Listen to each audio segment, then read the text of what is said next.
नमस्कार दोस्तों। ब्लडी सत्य के आज के इस हैरान कर देने वाले बहुत ही ज़्यादा खौफनाक से के एपिसोड में मैं आप सभी लोगों के सामने मेघराज नाम के लड़के के साथ घटी हुई एक ऐसी अजीबो गरीब खतरनाक भूतिया घटना की कहानी लेकर आ गया हूँ जिस सुनकर आप लोगों के पैरों तले ज़मीन निकल जाएगी। अगर आप लोग घूमने फिरने का शौक रखते हैं ना, तो सारे शौक आज से साइड में रख देंगे, क्योंकि ये घटना मेघराज के साथ आज से 10 साल पहले घूमने फिरने के दौरान ही घटी थी। दरअसल मेघराज को बचपन से ही घूमने फिरने का बहुत ज़्यादा शौक था। जब से इसने अपने होश संभाला था, घर पे किसी को भी बिना बताए कहीं पे भी घूमने के लिए निकल जाता था। ऐसा नहीं था कि ये गांव से दूर भाग गया, इलाके से ही दूर भाग गया, नहीं, ये अपने गांव के इलाके में ही बचपन में घूमा करता था। साइकिल वाइकल जब आ गई तो थोड़ा बहुत बाहर निकल गया।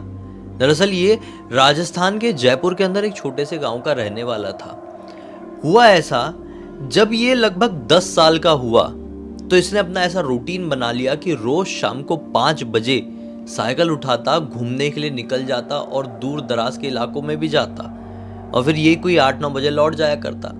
कई बार घर पे उसके इस हरकत की वजह से उसे मार भी पड़ती, डांट भी पड़ती, लेकिन उससे कोई फर्क नहीं पड़ता। अब मेघराज आज से लगभग यही 10 साल पहले जब बड़ा हो गया, 16-17 साल का हो गया, तो उसने अपनी इस हॉबी को और भी ज़्यादा एक्सपांड कर दिया। अब ये कई बार अपने पापा की बाइक भी उठा लेता, कई बार साइकिल भी उठाता और बहुत दूर दूर दूर दूर जाता।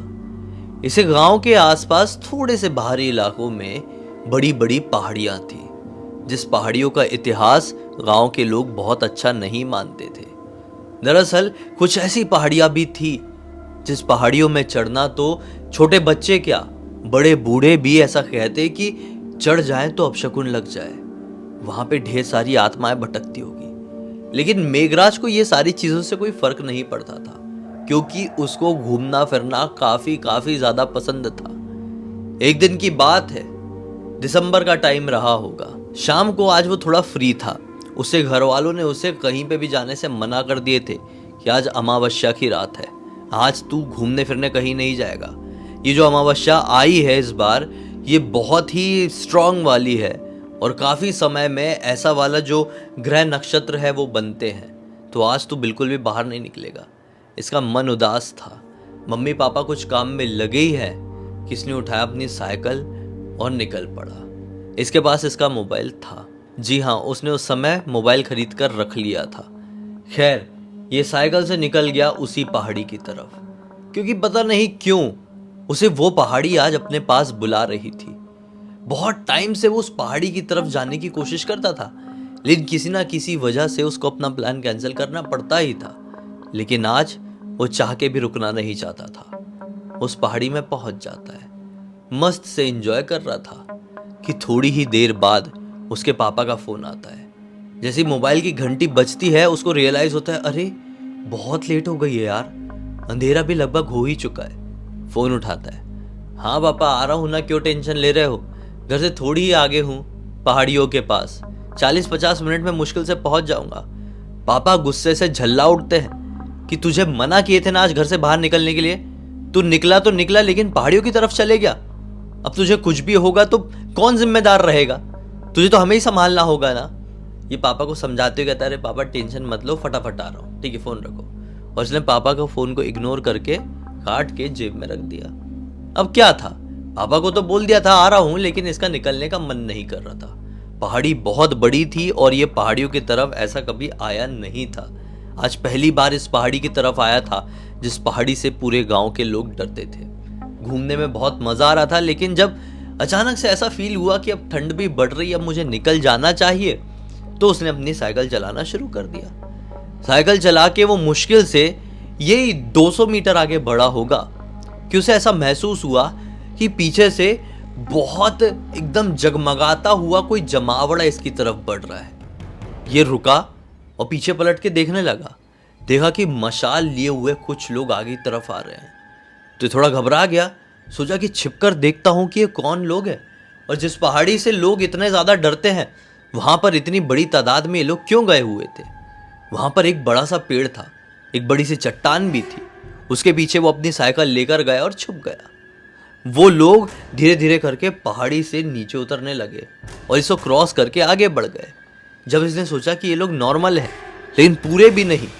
ये लोगों को मैंने कभी नहीं देखा और इन लोगों की एक्टिविटी भी अजीब सी समझ में आ रही है। तो उसने सोचा कि मैं इन लोगों को रोक के पूछता हूँ। दरअसल अजीब सी एक्टिविटी वो ये कर रहे थे कि सारे लोग अजीब सा कुछ गुनगुनाते हुए नीचे जा रहे थे। सभी लोगों के हाथों में बड़ी बड़ी मशाल थी और दूसरे हाथ में जो बेंत होती है ना वो थी। वो लोग आगे बढ़ रहे थे। इसने सोचा कि जो आखिरी वाला इंसान है उसको रोक के पूछता हूँ। जैसे ही लगभग सब निकल गए, आखिरी वाला इंसान ऐसा ऊपर देख के बेत और मशाल लेके आगे बढ़ ही रहा था कि इसने बोला, एक्सक्यूज मी, आप लोग कौन है और यहाँ पर क्यों गए हुए थे?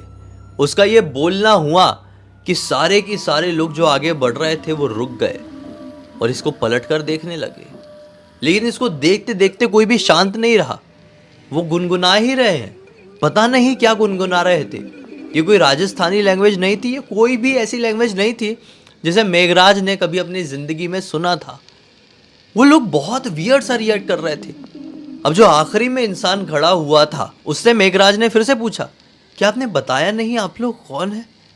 आदमी कहता है कि बेटा मेघराज, हमसे सवाल करने से बेहतर है तुम अभी घर को निकल जाओ। तुम्हारे पिताजी बहुत ज़्यादा चिंता कर रहे हैं, तुम्हें फिर से फ़ोन कर देंगे। घर जाओगे, बड़े हो गए हो, मार पड़ेगा तो अच्छा नहीं लगेगा ना। चलो जल्दी से घर के लिए निकल जाओ। जैसे ही मेघराज ये सुनता है वो कांपने लगता है। ये इंसान जिसे इसने कभी जिंदगी में नहीं देखा था, ये मेघराज का नाम कैसे जानता था? वो ये कैसे जानता था कि मेघराज के पिताजी ने मेघराज से फोन में क्या कहे हैं? इसने बोला, क्या आप मेरे पिताजी को जानते हो? वो हंसने लगा।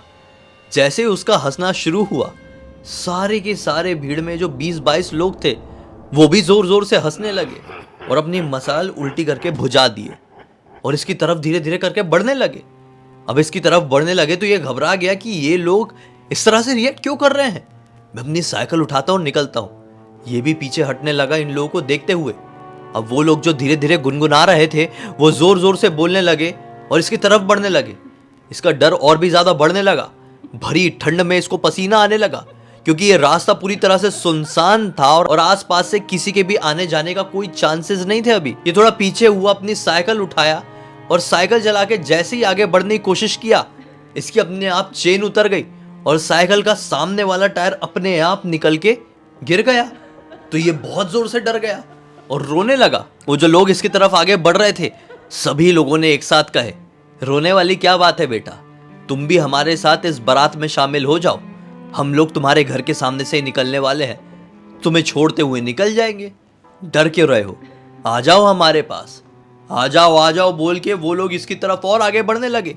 लेकिन जैसे ही वो लोग इसके बहुत ज्यादा नजदीक पहुंच गए, इसने सभी की आंखों में नोटिस किया कि सभी की आंखों से तो खून के आंसू बह रहे हैं। इसको कुछ भी समझ में नहीं आया। ये जोर से चिल्लाया और उठ के नॉन स्टॉप भागना शुरू कर दिया। जितनी शरीर में ताकत थी पूरी ताकत लगा के दौड़ना शुरू कर दिया। भागते भागते ना जाने कितनी बार ये गिरा होगा, ना जाने कितनी बार संभला होगा। फिर घर पहुंचा। घर पे इसके पापा मम्मी, इसके दादाजी ने इसकी हालत देखे तो तुरंत समझ आया कि कुछ गड़बड़ हुई है। इसे पूछने की कोशिश की, लेकिन जैसे ही वो लोग भी इसकी तरफ आगे बढ़े पूछने के लिए घर पे ही, तो ये उसी चीज को रिकॉल किया और डर के मारे बेहोश हो गया। चोट भी काफी ज्यादा लगी हुई थी और ये ऐसा बेहोश भी हो गया था तो इसे तुरंत उठाकर हॉस्पिटल ले जाया गया। हॉस्पिटल में ये पूरी रात बेहोश रहा और फिर ये अगले दिन दोपहर को यही कोई 2-2:30 बजे होश में आया।